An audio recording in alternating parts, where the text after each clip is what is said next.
杨开，你入门3年，147场挑战无一获胜，此次以名相搏，境界却毫无提升，你图什么？乱柿子，随便你。Halo guys, apa kabarnya hari ini? Masih baik-baik aja kan? Di video kali ini kita akan melanjutkan cerita Donghua Martial Peak.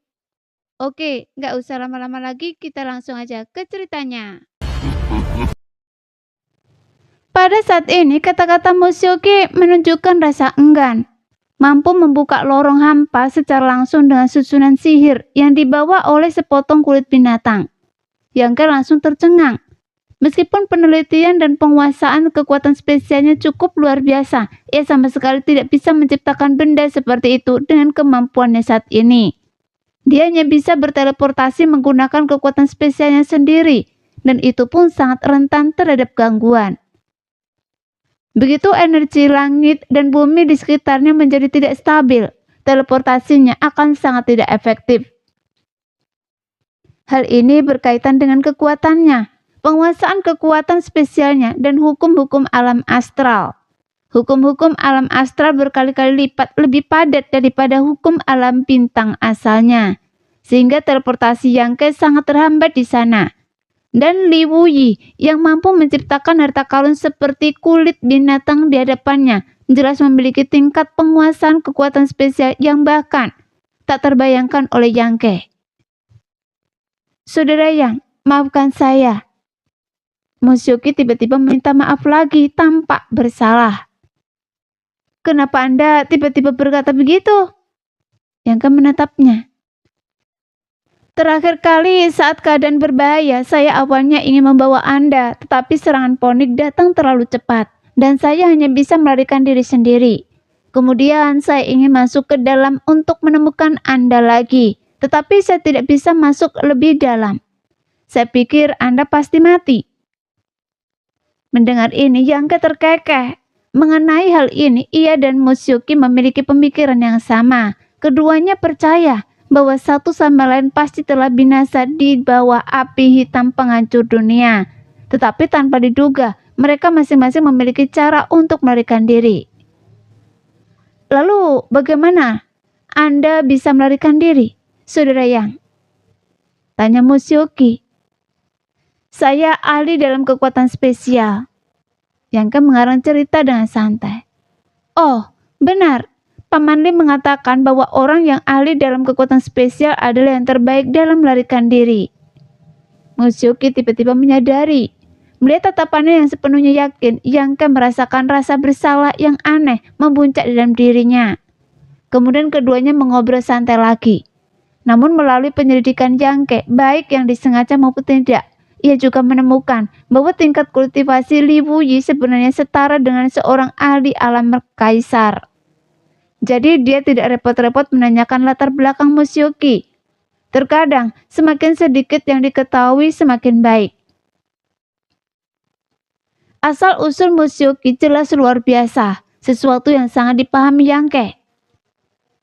Saudara Yang, jika Anda ada waktu luang, mengapa Anda tidak ikut dengan saya mencari harta karun? Mushoki tiba-tiba menyarankan dengan antusias. Harta karun? Iya. Mushoki mengangguk penuh semangat, sambil mengeluarkan sepotong kulit binatang dari cincin spesialnya. Saya membeli peta harta karun hari ini. Orang itu bilang itu harta karun peninggalan Kaisar Pelahap Surga, dan mungkin juga berisi teknik pertempuran pelahap surga. Benda ini, mengapa terlihat begitu familiar? Yangke tampak bingung mengambil kulit binatang itu dan memeriksanya dengan seksama. Sesaat kemudian wajahnya menjadi muram. Berapa kristal sumber yang Anda keluarkan untuk membeli ini? Yangke menatap Mushoki. 7.000. Mushoki berkata dengan bangga. Tidak mahal kan? Kalau kita benar-benar bisa menemukan teknik pertempuran melahap surga, kita pasti kaya. Pencari untung sialan itu. Yangke tak kuasa menahan diri untuk bergumam pelan. Saudara Yang, apa yang Anda katakan? Ah, bukan apa-apa. Yangke terbatuk keringan, mempertimbangkan kata-katanya dengan seksama, lalu berkata dengan sungguh-sungguh. Syoki, ketika Anda di dunia luar, orang-orang bisa berkhianat. Tidak semua orang selembut dan sebaik diri Anda. Jadi Anda harus berhati-hati dalam segala hal yang Anda lakukan. Saya tahu, Bibi Feng selalu mengatakan itu pada saya. Di alam bintang ada banyak orang yang berkhianat. Jadi Anda tidak bisa mempercayai semua yang dikatakan orang. Saya juga tahu itu. Peta harta karun ini palsu. Yangka mendesah pelan, menyadari ia harus menjelaskannya dengan jelas. Mengharapkan gadis kecil ini untuk mengetahuinya sendiri sungguh terlalu berlebihan. Bagaimana mungkin? Orang itu bersumpah pasti ada harta karun kaisar pelahap surga di dalamnya. Salah satu dari 10 kaisar agung dari zaman dahulu. Musyoki menatap Yangka dengan tak percaya, tenggelam dalam pikirannya. Mungkinkah seorang kaisar berbohong? Saya tidak tahu apakah seorang kaisar berbohong atau tidak, tetapi orang yang menjual benda ini pasti berbohong kepada Anda. Musyoki tertegun sejenak, berpikir sejenak, lalu samar-samar mengerti. Kemudian dia berteriak. Pembohong hina itu, beraninya dia membodohi saya. Saya akan menemukannya. Lupakan saja, orang itu pasti sudah pergi. Di lautan manusia yang luas ini, kemana Anda akan mencari? Yangka segera menghentikannya. Musyoki langsung cemberut, mengentakkan kaki dan melambaikan tangan kecilnya, kemudian berkata, saya sangat marah, jangan biarkan saya melihatnya lagi, atau saya akan membuatnya membayar. Setelah mengucapkan kata-kata kasar ini, suasana hatinya tampak sedikit tenang. Setelah berpikir sejenak, ia mengeluarkan 7 atau 8 peta harta karun dari cincin spesialnya, dan berkata, Saudara Yang, lihatlah benda-benda ini, apakah ini asli atau palsu? Yangka menatapnya dan bibirnya sedikit berkedut. Dan yang ini, Musyoki mengeluarkan benda lain yang ternyata adalah batu langit malam hitam yang tidak berguna, hanya bagus untuk hiasan. Yangka terkekeh. Dan buku panduan bela diri yang tak tertandingi ini. Musyoki melemparkan benda lain. Yangka meliriknya dan tubuhnya gemetar. Buku panduan bela diri yang tak tertandingi. Halaman-halamannya menguning, tampak cukup tua, dan 4 karakter besar tertulis di halaman itu dengan gaya yang flamboyan. Buku panduan bela diri yang tak tertandingi. Seolah-olah ia takut orang lain tidak akan tahu bahwa ini adalah buku panduan bela diri yang tak tertandingi. Tapi betapa naifnya seseorang yang begitu mudah tertipu membeli begitu banyak barang tak berguna hanya setelah 1 perjalanan ke pasar gelap. Jika semua orang di dunia seperti Musyoki, bukankah para penipu itu sekarang sudah kaya raya? Keheningan Yangke membuat Musyoki benar-benar sedih, membenamkan kepalanya di dadanya, seolah diselimuti bayangan tak terlihat. Melihatnya begitu hancur, Yangka menghela nafas pelan, berniat menghiburnya dan memberinya pelajaran. Tetapi Musyoki tiba-tiba mendongak, terkikik dan berkata, benda ini jelas tidak palsu. Sambil berbicara, ia dengan hati-hati mengeluarkan sebuah batu biru pucat berbentuk oval dan meletakkannya di atas meja. Melihat ekspresi percaya dirinya, Yangka menjadi tertarik dan menggunakan indera ilahinya untuk mengamatinya. Hanya untuk menemukan bahwa benda itu tidak memiliki fluktuasi energi spiritual, tampak seperti batu asli. Namun anehnya, benda yang tampak seperti batu ini memiliki kekuatan misterius di permukaannya yang menghalangi indera ilahinya untuk menembusnya. Apa ini? Tanya Yangka sambil murtan kening. Musyoki tersenyum misterius. Telur binatang buas. Telur binatang buas? Yangka benar-benar tercengang. Bagaimana Anda tahu itu telur binatang buas? Saya tahu aja, jawab Musyoki, menggelengkan kepalanya dengan ekspresi puas. Ngomong-ngomong, benda ini memang nyata. Meskipun saya tidak tahu jenis telur binatang buas itu, tapi saya bisa merasakannya pasti sangat kuat. Anda punya teknik rahasia yang bisa merasakan sesuatu? Yangka menatapnya dengan serius. Ya, ini yang saya inginkan saat bertarung dengan seseorang dari istana suci terbang tadi. Mungkin dia juga merasakan sifatnya yang luar biasa. Karena Anda yakin itu telur binatang buas, simpanlah baik-baik.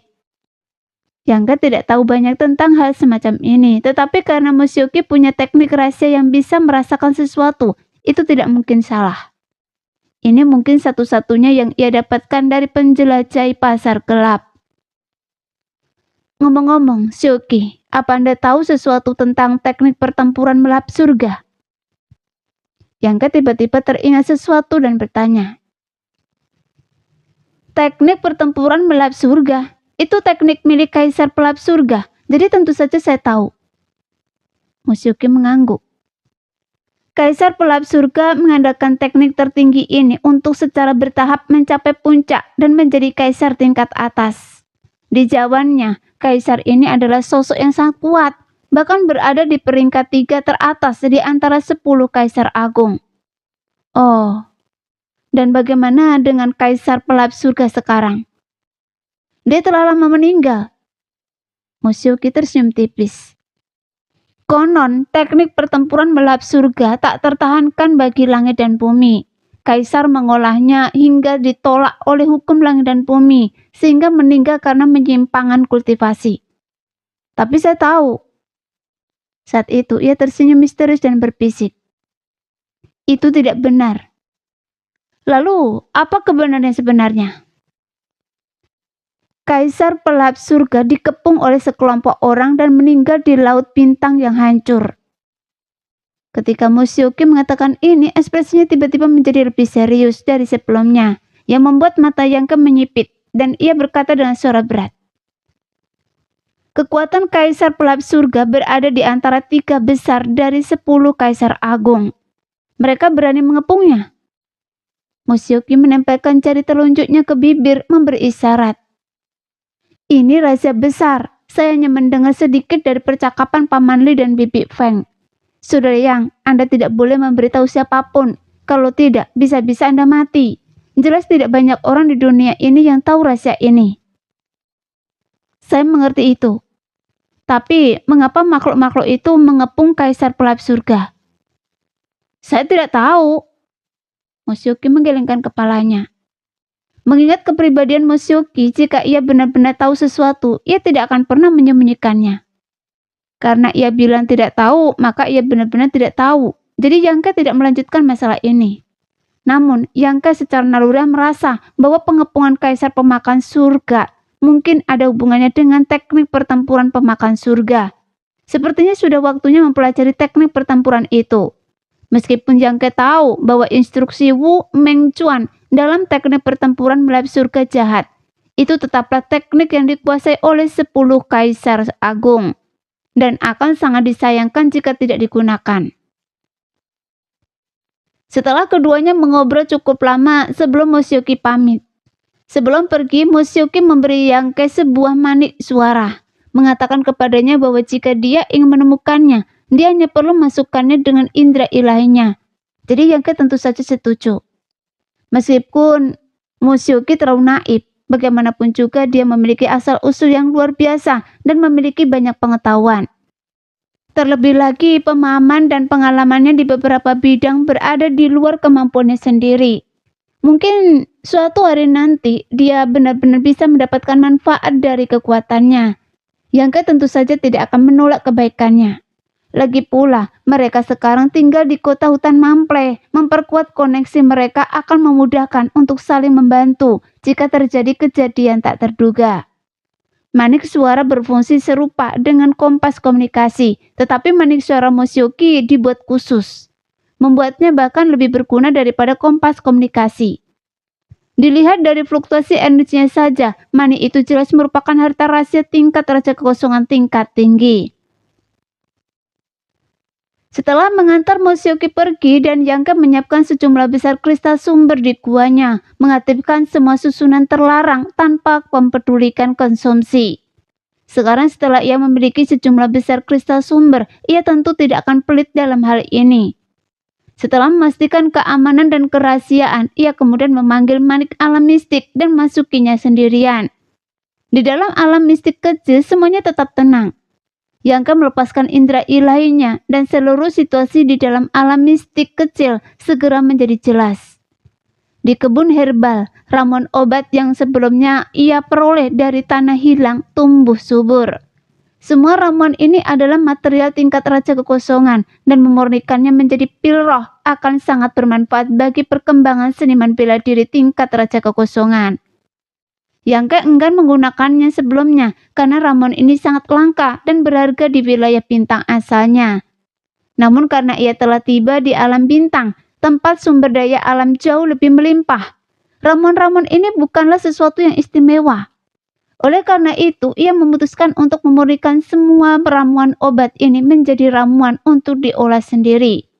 Ia juga dapat menggunakan ramuan ini untuk memurnikan ramuan, meningkatkan kemampuan alkimianya, dan melihat apakah ia dapat menembus hambatan tingkat sumber do. Jika berhasil, ia dapat naik ke tingkat sumber do sebagai seorang alkemis. Di alam bintang, alkemis tingkat Raja Kekosongan bukanlah sesuatu yang istimewa, tetapi alkemis tingkat sumber do jelas merupakan sosok yang sangat penting. Kekuatan Yangke saat ini tidak tinggi. Jika ia memiliki identitas seorang alkemis tingkat sumber do sebagai perisai, itu mungkin akan menyelamatkan nyawanya di saat kritis. Setelah masa sibuk, Yangke mengumpulkan semua ramuan obat tingkat Raja Kekosongan, memilahnya, dan bersiap untuk memurnikannya menjadi ramuan setelah pergi. Di dalam alam mistis kecil, selain ramuan obat di kebun herbal, hanya ada tubuh induk serangga iblis yang telah ia kumpulkan sebelumnya, dan buah bunga es yang diperoleh dari dasar tebing es. Di area tempat buah bunga es berada, udara dinginnya tak tertahankan. Namun ibu serangga iblis tertidur di sana dengan puas, seolah menyerap kekuatan dingin aneh yang terpancar dari buah bunga es untuk memperkuat dirinya.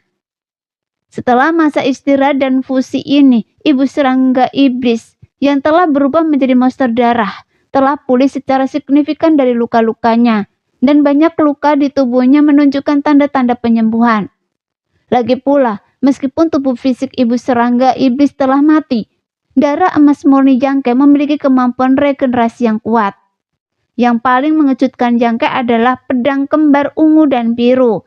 Pemberian Mushoki sekarang mulai menyatu sebagian dengan tubuh ibu serangga iblis. Pedang kembar ungu dan biru adalah harta rahasia tingkat Raja Kekosongan tingkat tinggi. Ketika digabungkan, mereka sebanding dengan harta rahasia tingkat sumber do biasa. Selain itu, mereka memiliki atribut es, membuatnya paling cocok untuk digunakan oleh ibu serangga iblis. Ketika Yangke mendapatkan pedang kembar ungu dan biru di Gunung Kemurnian Gyo, ia tanpa ragu melemparkannya ke alam mistis kecil. Sekarang tampaknya kedua pedang panjang itu menyatu dengan capit ibu serangga iblis yang terputus, menunjukkan tanda-tanda akan menyatu. Meskipun ini cukup aneh, Yangke hanya berpikir untuk menemukan senjata yang cocok untuk ibu serangga iblis. Itulah sebabnya ia melemparkan pedang kembar ungu dan biru. Memikirkannya dengan seksama, meskipun ibu serangga iblis sekarang dianggap sebagai binatang darahnya, kecerdasan yang baru lahir di dalamnya adalah manifestasi dari niat pedang, memberinya afinitas alami untuk harta berbentuk pedang. Binatang darah, niat pedang yang hidup. Tubuh serangga iblis ketika elemen-elemen ini sepenuhnya menyatu. Yangke tidak tahu bagaimana menggambarkan monster seperti ibu serangga iblis. Sayang sekali ia tidak memiliki kesadaran sejati dan tidak dianggap sebagai makhluk hidup. Jika tidak, Yangke akan sangat tertarik pada seberapa jauh ia dapat berkembang. Setelah mengamati serangga induk iblis itu sejenak dan memastikan bahwa ia baik-baik saja, Yangke duduk bersila, meminum pil kondensasi sumber, dan mulai merenung sambil mengubah energi sumbernya sendiri. Dia ingin memahami teknik pertempuran Devouring Heaven yang diajarkan Wu Mengchuan. Meskipun ia telah meninjau teknik itu secara singkat di penjara tulang dan merasakan kekuatan serta sifatnya yang luar biasa, ia tidak punya banyak waktu untuk memahaminya secara menyeluruh. Terlebih lagi setelah mengetahui asal-usul penting teknik tersebut, Yangke merasakan niat jahat Wu Mengchuan dan tidak terlalu berminat untuk mengolahnya. Namun tidak mengolahnya bukan berarti tidak ada gunanya. Seseorang dapat belajar dari pengalaman orang lain dan mungkin mendapatkan beberapa rahasia darinya.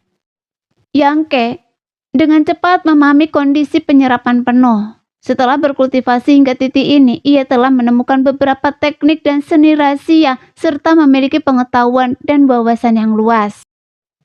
Setelah mempelajarinya lebih lanjut, ia menemukan bahwa teknik pertempuran melahap surga ini jauh lebih mendalam dan kuat daripada metode kultivasi atau teknik rahasia lain yang pernah ia temui. Karena dia melahap segala sesuatu di langit dan bumi yang dipenuhi energi spiritual, mengubahnya untuk digunakan sendiri. Setelah mencapai puncaknya, seseorang dapat mencapai tubuh seorang kaisar, bahkan melahap matahari, bulan, dan bintang-bintang di langit. Yangka tercengang.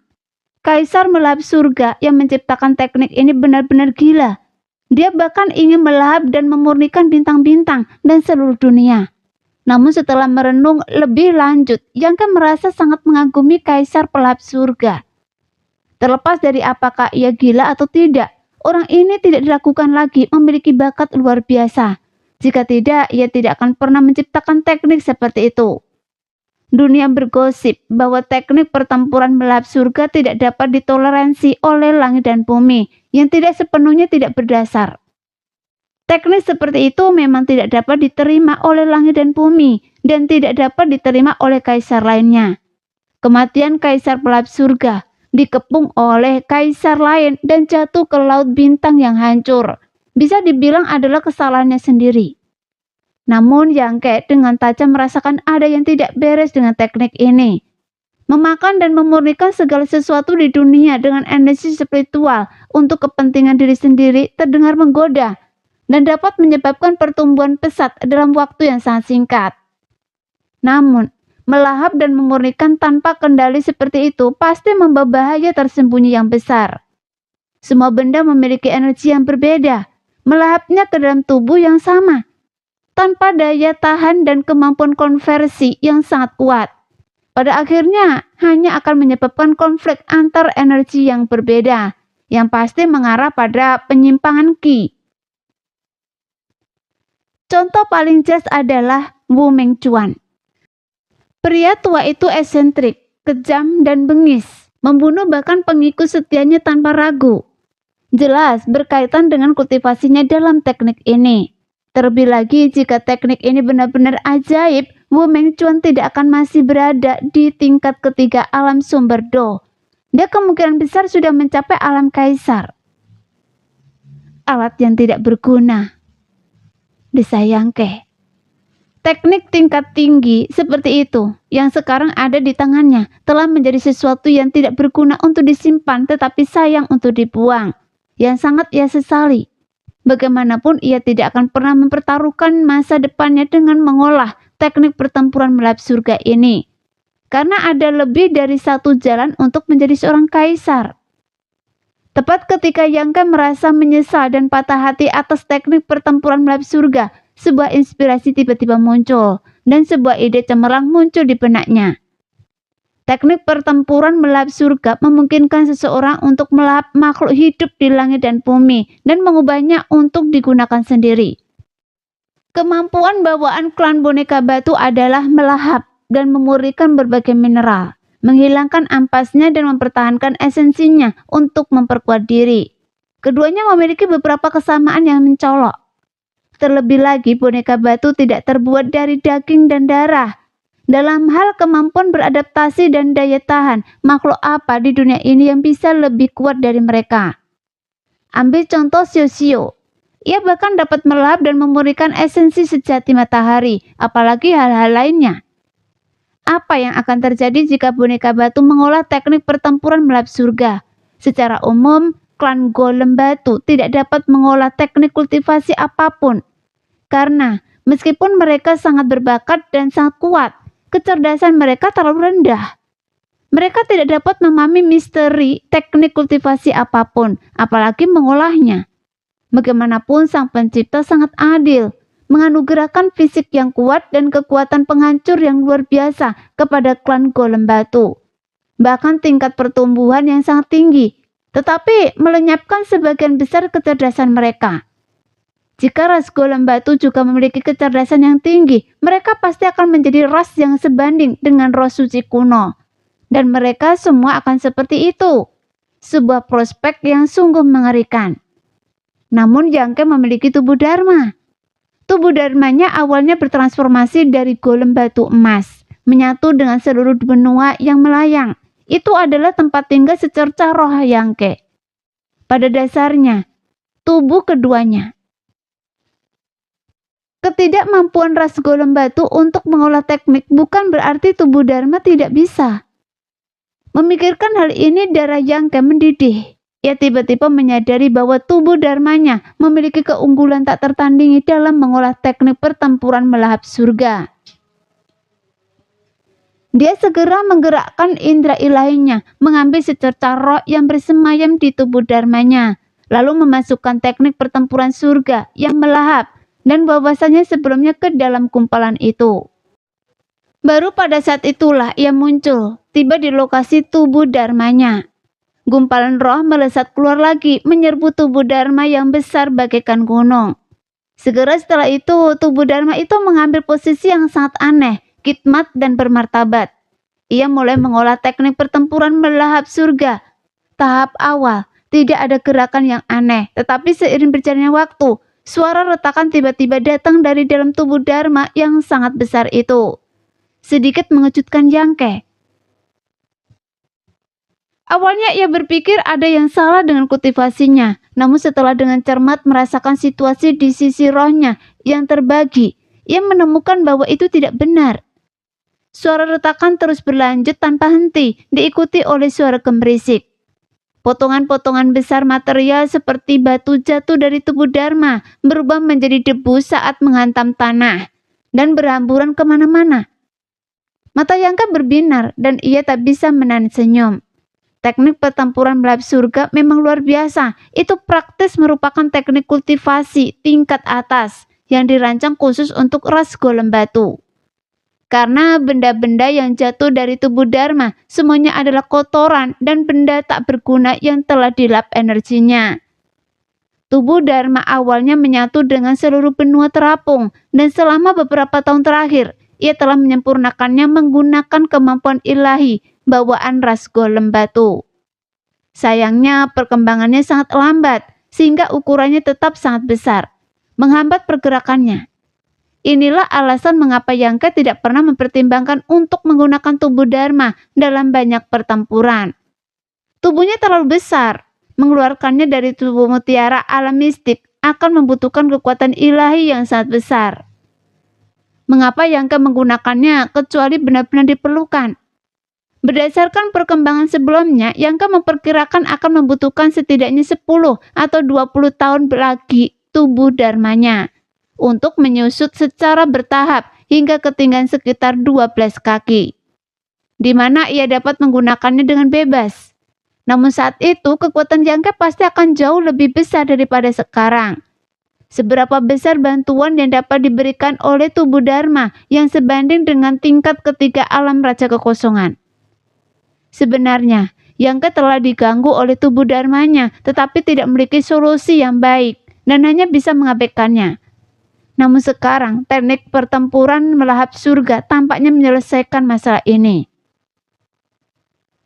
Teknik pertempuran melahap surga dikombinasikan dengan kemampuan ilahi bawaan klan boneka batu. Tiba-tiba meningkat kecepatan tubuh Dharmanya dalam memurnikan ketidakmurnian. Kotoran-kotoran yang tak terhitung jumlahnya berjatuhan dari tubuh Dharma, meninggalkan esensinya, seolah-olah kulit luar tubuh Dharma telah terkelupas. Mungkin tak lama lagi tubuh Dharma bisa menjadi aset berharga lainnya di tangan Yangke. Dan bukan itu saja. Yang paling menggembirakan Yangke adalah tubuh Dharmanya kini memiliki teknik kultivasi untuk tumbuh lebih kuat. Ras golem batu awalnya tidak dapat berkultivasi. Mereka hanya bisa memperkuat diri dengan menyerap mineral melalui kemampuan bawaan mereka. Karena Xiaoyan kecil tumbuh dengan cara ini. Sekarang, tubuh Dharma tidak hanya memiliki kemampuan bawaan ras golem batu, tetapi juga didukung oleh teknik pertempuran melahap surga. Dengan pendekatan ganda ini, selama materialnya tersedia, kekuatannya dapat ditingkatkan secara signifikan dalam waktu yang sangat singkat. Hujan rintik-rintik turun di tubuh Dharma. Kotoran-kotoran yang tak terhitung jumlahnya mengelupas dari tubuhnya dan dengan cepat menumpuk menjadi lapisan tebal di tanah. Dengan gangguan yang mengawasi kultivasi tubuh Dharma, Yangka tidak perlu terlalu memperhatikannya. Oleh karena itu, Yangka segera duduk untuk berkultivasi di dekatnya, dengan tekun mengkonversi energi sumber di dalam tubuhnya. Cahaya bintangnya sekarang telah habis, dan untuk mempercepat konversi energi sumber, ia hanya bisa mengandalkan pil kondensasi sumber. Meskipun efeknya lebih lambat daripada pil cahaya bintang, pil kondensasi sumber yang disuling Yangke berkualitas sangat baik, sehingga masih cukup baik. Terlebih lagi, entah mengapa ia mengkonsumsi pil kondensasi sumber jauh lebih cepat daripada kultivator alam Raja Void pada umumnya. Kultivator tingkat 3 alam Raja Kekosongan pada umumnya dapat mempertahankan kultivasinya selama sekitar 3 hari dengan satu pil kondensasi sumber. Yang berarti efeknya akan bertahan selama 3 hari tersebut. Namun Yangka menghabiskan semuanya hanya dalam 1 hari. Setelah berpikir panjang, ia hanya bisa mengaitkannya dengan status penguasaan bintangnya. Status penguasaan bintang mungkin secara inherent memungkinkan konversi energi sumber yang lebih cepat daripada kultivator alam Raja Kekosongan pada umumnya, sehingga konsumsi pil kondensasi sumber lebih tinggi. Namun ini kabar baik baginya. Ia tak perlu lagi khawatir tentang pil kondensasi sumber. Ia tinggal menyempurnakannya lagi saat persediaan habis. Tugas terpentingnya sekarang adalah segera mengubah energi sumbernya sepenuhnya, meningkatkan kekuatan tempurnya, dan memenuhi standar untuk maju ke alam sumber Do. Waktu berlalu cepat dan 7 hari pun berlalu. Yangka muncul dari mutiara alam mistis. Dengan sapuan indera ilahnya, ia segera mendeteksi jejak seseorang yang merusak batasan di gua tempat tinggalnya. Setelah menyelidiki lebih lanjut, Yangka bertahan kening, mengeluarkan token identitasnya, dan menonaktifkan semua batasan. Di luar gua tempat tinggal, seorang pria berpakaian seperti pelayan menunggu dengan cemas, memegang kompas komunikasi seolah-olah sedang berkomunikasi dengan seseorang. Saat ia semakin gelisah, ia tiba-tiba mendengar suara Yangka di sampingnya. "Masuk!" Pelayan itu terkejut lalu gembira dan segera mendorong pintu hingga terbuka. "Salam alkemis Yang." Pelayan itu buru-buru membungkuk. "Tidak perlu formalitas. Apakah manajer Kang yang mengirim Anda untuk menemui saya? Ada yang Anda butuhkan?" tanya Yangke sambil menatapnya. Pelayan ini tak lain adalah seorang pegawai dari toko pil roh yang pernah dilihat Yangke beberapa kali sebelumnya. Jadi ia mengenalinya. "Manajer bilang Anda harus pergi ke toko pil segera setelah Anda selesai bermeditasi. Ada urusan penting yang harus dibicarakan." "Manajer Kang sudah kembali." Yangke tahu bahwa Kang Siran telah diundang oleh istana penguasa kota untuk menemaninya ke Gunung Yuking guna menyelidiki di lokasi kemunculan Luan Feng. Tetapi area itu saat ini diselimuti api hitam, jadi kemungkinan besar mereka tidak akan menemukan apapun.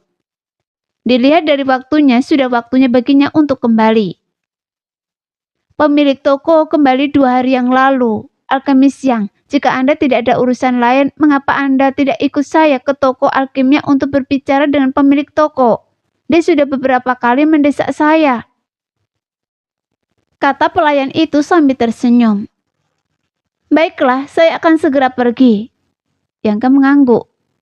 Meskipun ia tidak tahu mengapa Kang Siran begitu terburu-buru untuk menemukannya, ia tahu pasti ada sesuatu yang terjadi. Jika tidak, ia tidak akan meminta asistennya menjaga pintu masuk guanya. Tanpa repot-repot mengemas apapun, Yangka segera meninggalkan guanya dan menuju ke toko alkimia bersama pelayan. Segera setelah masuki toko alkimia, Kang Siran segera menarik Yangka ke sebuah ruangan rahasia.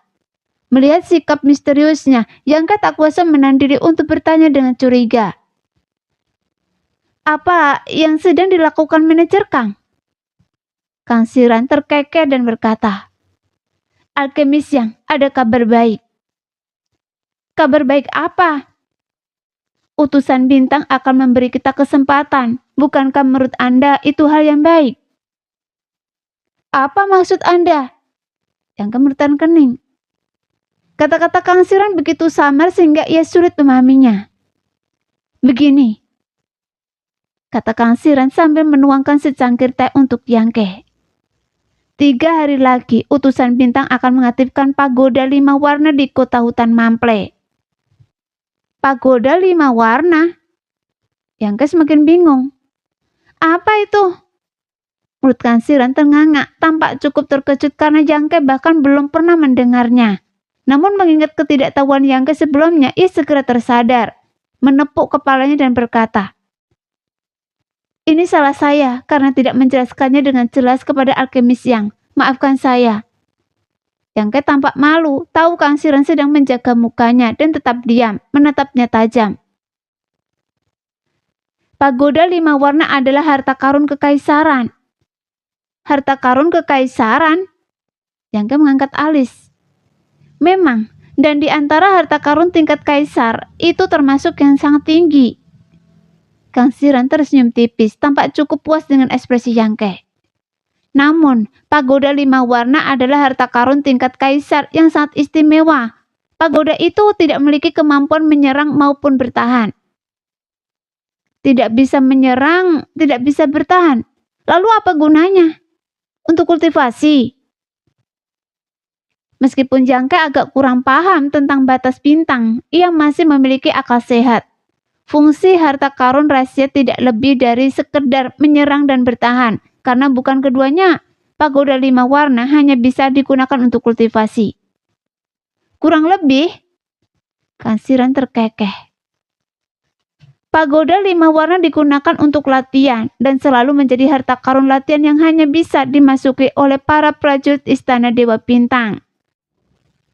Dari apa yang dikatakan manajer Kang, mungkinkah bagian dalam pagoda 5 warna ini merupakan dunianya sendiri?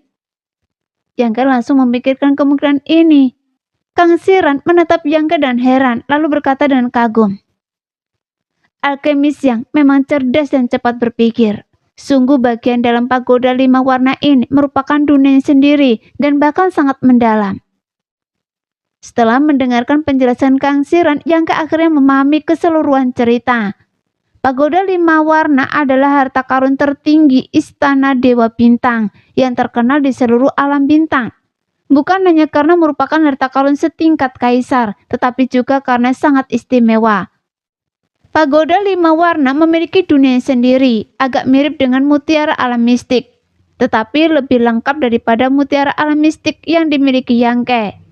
Legenda mengatakan bahwa pagoda 5 warna diciptakan oleh guru Istana Dewa Bintang, Kaisar Ming Yue.